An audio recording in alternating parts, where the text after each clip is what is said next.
ว่าเราเปิดเซลด้านล่างนี่ก่อนเฮ้ยทำไมประตูห้องเปิดเฮ้ยทำไมห้องด้านล่างเปิดโอ้ยดีกำเริบแย่แล้วเอาเซไม่ได้เปิดอย่างงี้ไม่มีการเช็คเลยทั้งนั้นหิวฮะหิวก่อนคิวที่หลัง4 ช่องมาหิวก่อนยิงที่หลัง30,000ก็เอาอ่ะเนี่ยเออดูของคือไม่มี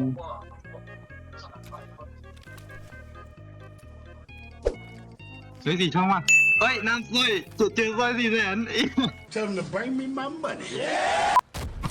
เฮ้ยบอทน่าจะเป็นคนป่าบอทก็เป็นแล้วจามไม่เยอะไม่ใช่ละอันนี้ไม่ใช่ละฮะตายมีอีกตายรีบเก็บรีบไปดีกว่านะรีบเก็บรีบไปดีกว่า